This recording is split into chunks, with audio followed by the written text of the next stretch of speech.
అందరికీ నమస్కారం. ఇప్పుడు వినబోయే కథ పేరు జీవిత సత్యం. అలా చొక్కా వేసుకుని వెళ్ళిపోతే ఎలా? నిన్న వచ్చిన జీతం ఇటివ్వండి, ఇంటి ఖర్చులు, పిల్లల స్కూల్ ఫీజు కట్టాలి అంది మొగుడు శంకరంకి అడ్డంగా నిలబడి సుజాత.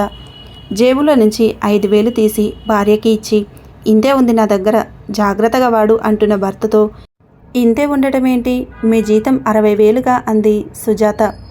అక్కడే మంచం మీద కూర్చొని ఉన్న అత్తగారు సుందరమ్మ, నోర్మొయ్, మొగుడికి అడ్డంగా నిలబడి డబ్బుల గురించి నిలదీసేదానివా? వాడి డబ్బు వాడిష్టం, మీ మామగారి ముందు నేను తలెత్తి మాట్లాడేదాన్ని కాదు అంటూ అరుస్తోంది. అందుకేనా ఆయన వెళ్ళిపోయాడు పైలోకానికి? మొగుడు డబ్బు ఇంట్లో ఇవ్వకపోతే సంసారం ఎలా జరుగుతుంది? మీకు వేల పట్టున 4 మెతుకులు ఎలా వస్తాయి అంది అత్తగారితో సుజాత. అంతే, జుట్టు పట్టుకొని లాగి పక్కకి విసిరి, మా అమ్మకి ఎదురు చెప్పేదానివా నువ్వు అంటూ నోటికి వచ్చినట్లు తిట్లు తిడుతూ బయటకు వెళ్ళిపోయాడు శంకరం.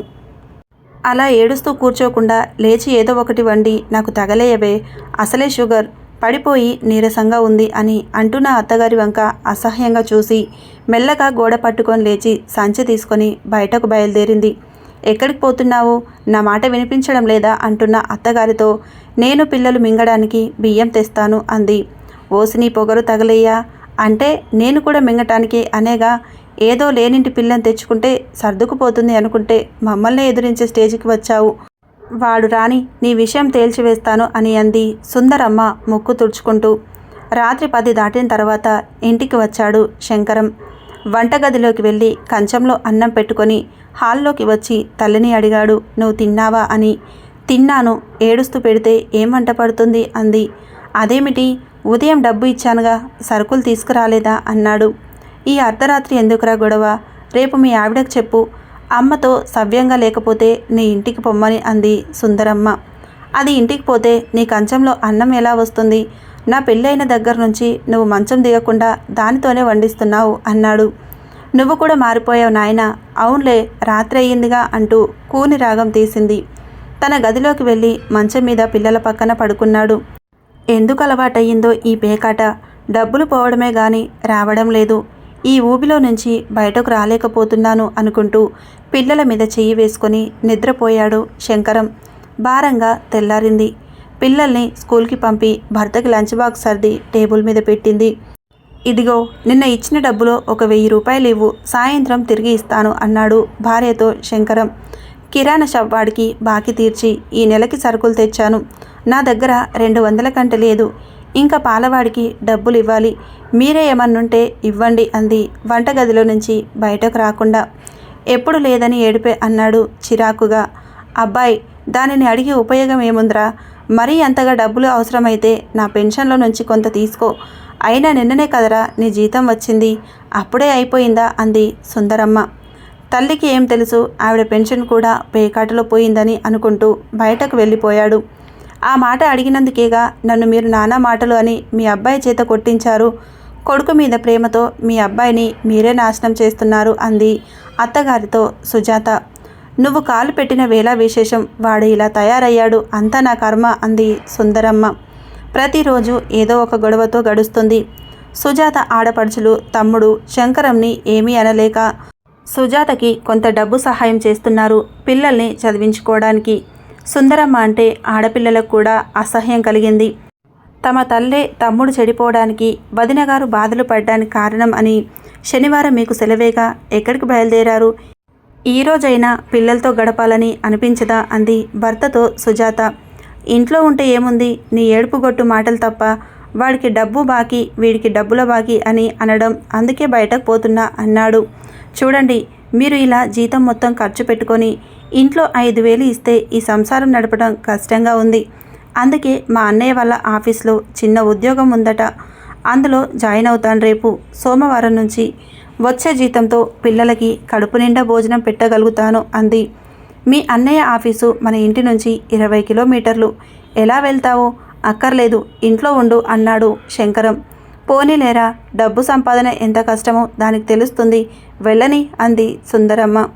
సోమవారం ఉదయం లేచి అన్ని పనులు పూర్తి చేసుకొని భర్తని ఆఫీస్కి పంపి తను కూడా ఆఫీస్కి బయలుదేరుతూ, మీ భోజనం టేబుల్ మీద పెట్టాను అంది ఇంకా పడుకొని నిద్రపోతున్న అత్తగారితో సుజాత. బస్సులు పట్టుకొని సాయంత్రం ఇంటికి చేరేసరికి 6 గంటలయ్యింది. ఇంకా అత్తగారు పడుకొనే ఉండటం చూసి ఈవిడకు ఈ నిద్ర ఉండటంతో నేను బతికి ఉన్నాను అనుకుంటూ టేబుల్ మీద గిన్నెలో చూస్తే పెట్టిన అన్నం పెట్టినట్టే ఉంది. అదేమిటి ఈవిడ గారు అన్నం తినలేదు అంటూ వెళ్ళి అత్తయ్యగారు అని పిలిచింది. ఉలుకు లేదు పలుకు లేదు. అనుమానం కలిగి చెయ్యి పట్టుకొని చూసింది సుజాత. కొంప ముంచి వెళ్ళిపోయింది సుందరమ్మ. ఎంతైనా అత్తగారు. దానితో ఒక్కసారిగా కెవ్వున అరిచి భర్తకి ఫోన్ చేసి చెప్పింది. మా అమ్మకి మొద్దు నిద్ర అలవాటే, సరిగ్గా చూసావా అన్నాడు శంకరం కంగారుగా. చూశాను, ఒళ్ళు ఐస్లా ఉంది, ఊపిరి ఆడటం లేదు, మీరు త్వరగా రండి, నాకు భయంగా ఉంది అంది సుజాత. చేతిలో పేక ముక్కలు కింద పడేసి ఆటోలో ఇంటికి చేరుకున్నాడు. అప్పటికే చుట్టుపక్కన ఇల్లు వాళ్ళు తమ ఇంటి ముందు ఉండటంతో ఏడుస్తూ తల్లి పక్కన కూర్చున్నాడు. భర్తకి గ్లాస్లో నీళ్లు తెచ్చి ఇచ్చి ధైర్యంగా ఉండండి, మీ అక్కగారు వాళ్ళు వస్తున్నారు అంది. భార్య వంక చూస్తూ అమ్మ ఇలా వెళ్ళిపోతుందని అనుకోలేదు. నెల మధ్యలో ఉన్నాము, చేతిలో కానీ లేదు, అప్పు ఇచ్చే వాళ్ళు లేరు. ఇప్పుడు ఈ కార్యక్రమం ఎలా చేయాలి?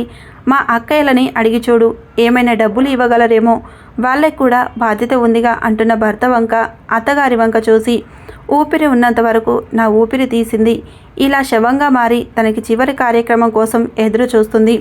వచ్చే జీతం మొత్తం తగలేసుకొని తల్లి మాటలు విని భార్యని బాధపెట్టి ఇప్పుడు ఏమి చేయలేని స్థితిలో ఉన్నాడు అనుకొని భర్తని పక్క గదిలోకి పిలిచి, ఇదిగో నా గాజులు, ఇవి తీసుకొని వెళ్ళి డబ్బులు తెచ్చి ముందు మీ అమ్మగారిని సంతృప్తిగా పంపించండి, జాగ్రత్తగా రండి, డబ్బులు చేతిలోకి రాగానే మీ మనసు ఎటో లాగుతుంది నాకు తెలుసు అంది. సుజాత, నువ్వు చెప్పింది నిజమే, నువ్వు ఈ గాజులు పక్కన ఇంటి మూర్తిగారికి ఇచ్చి తాకట్టు పెట్టి డబ్బులు తీసుకొని రమ్మను. నువ్వు ఈ ఆపద సమయంలో ఆదుకున్నందుకు నాకు ఏ విధంగా కృతజ్ఞతలు చెప్పాలో తెలియడం లేదు అన్నాడు. మొత్తానికి భర్తలో మార్పు వచ్చినందుకు సంతోషపడింది. జరగవలసిన కార్యక్రమాలు 10 రోజుల్లో ఇల్లు కదలకుండా సవ్యంగా జరిపించాడు శంకరం. సెలవు పూర్తి అయిన తర్వాత ఆఫీస్కు బయలుదేరుతున్న భర్తతో ఆఫీస్ అవగానే ఇంటికి వస్తారుగా అంది. అలాగే అని వెళ్ళిన శంకరం అలవాటు ప్రకారం గాజులు తాకట్టు పెట్టిన డబ్బులో మిగిలిన 2,000 పెట్టి పేకాటలో కూర్చున్నాడు. మామూలుగా డబ్బులు పోగొట్టుకొని రాత్రి 10 గంటలకు ఇంటికి చేరుకున్నాడు. భార్య పడుకొని ఉండటంతో కంచంలో అన్నం పెట్టుకొని తినడం చూసి సుజాత, మీరు మారరా, సిగ్గనిపించడం లేదా అంది. తింటున్న కంచం భార్య మీదకు విసిరి, అసలే తల్లిపోయిన బాధలో కొద్దిగా బయట గడిపి వస్తే మాటలతో బాధ పెడతావా? నోరు ఎత్తకుండా పడుండు, లేదంటే నేను ఇల్లు వదిలిపెట్టిపోతాను అన్నాడు. మొహం మీద పడ్డ మెతుకులు తుడుచుకొని సుజాత ఆలోచిస్తూ పడుకుంది. ఈ మనిషి మారడం కష్టం, పిల్లల్ని తీసుకొని అన్నయ్య వచ్చేయి, కొన్నాళ్ళు దూరంగా ఉంటే బుద్ధి వస్తుంది అన్నాడు. కానీ తన సంసారం వాడికి భారంగా ఉంచడం ఇష్టం లేక ఈ నరకంలో ఉంటున్నాను. పిల్లలు కొద్దిగా పెద్దవాళ్ళు అవ్వడంతో నేను ఆఫీస్ నుంచి వచ్చే వరకు పక్కన ఇంటికి వెళ్ళి ఉంటున్నారు. ఈ బాధలకు విముక్తి ఎప్పుడూ అనుకుంటూ నిద్రలోకి జారుకుంది. రేపు ఎలాగైనా పోయిన డబ్బులు గెలుచుకొని పెళ్ళాం పిల్లల్ని సరిగ్గా చూసుకోవాలి అనుకుంటూ పడుకున్నాడు శంకరం. తెల్లారింది. భర్తకి లంచ్ బాక్స్ టేబుల్ మీద పెట్టి సుజాత ఆఫీస్కి వెళ్ళిపోయింది.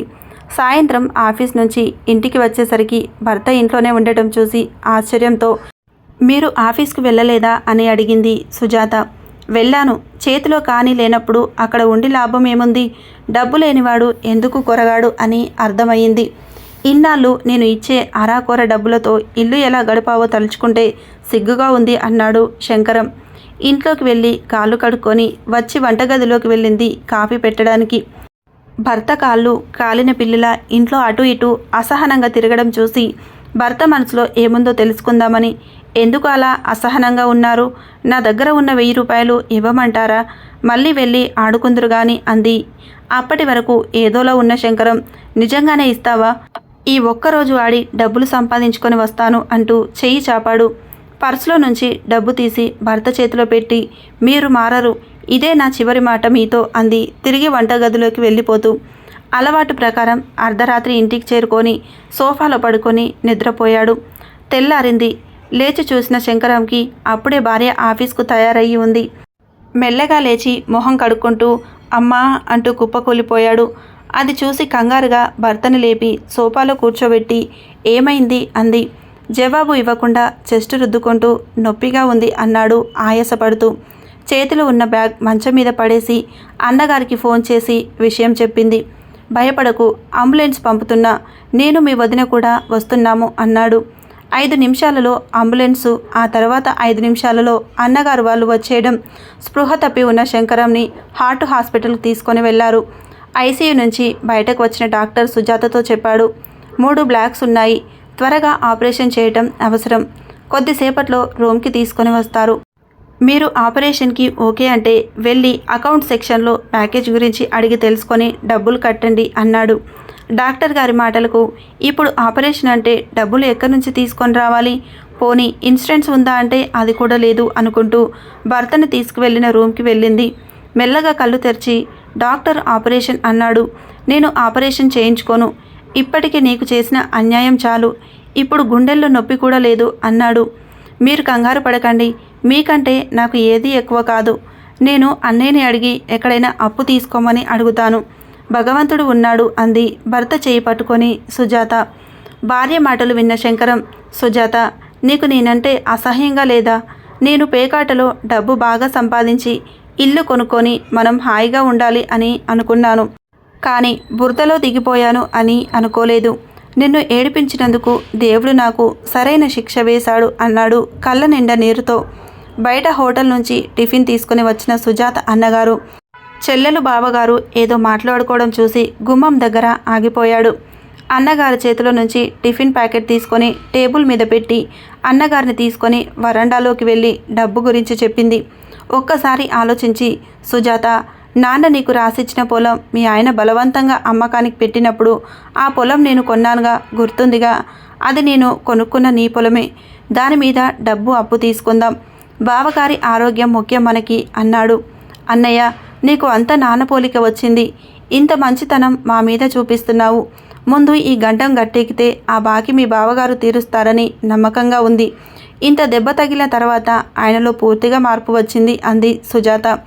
చెల్లెలు చెయ్యి పట్టుకొని నవ్వి, దాని గురించి ఆలోచించకముందు బావగారికి టిఫిన్ పెట్టి నువ్వు తిను, నేను డబ్బు వేటలో పడతాను అన్నాడు. ఏమంటున్నాడు అని అడిగాడు శంకరం. టిఫిన్ తీసుకొని వచ్చాడు అంటూ పొట్లం విప్పి ఇడ్లీ ముక్క భర్త నోటికి అందించింది. భార్య చేయి పట్టుకొని, నేనేగా ఎన్నోసార్లు తినే కంచం నీ మీద విసిరేశాను, అయినా నువ్వు దేవతలా నాకు తినిపిస్తున్నావు అన్నాడు బాధగా. చూడండి, భార్య భర్తల మధ్య జరిగింది అప్పుడే మర్చిపోవాలి. మీకోసం నేను, నా కోసం మీరు, అంతే. మీలోని మార్పు శాశ్వతంగా ఉండేటట్లు చూసుకోండి. మన పిల్లల్ని బాగా చదివించుకుందాం అంది. అయితే నేను బతుకుతాను అని నువ్వు నమ్ముతున్నావా? ఆపరేషన్కి కావలసిన డబ్బులు ఎక్కడి నుంచి వస్తాయి సుజాత అన్నాడు.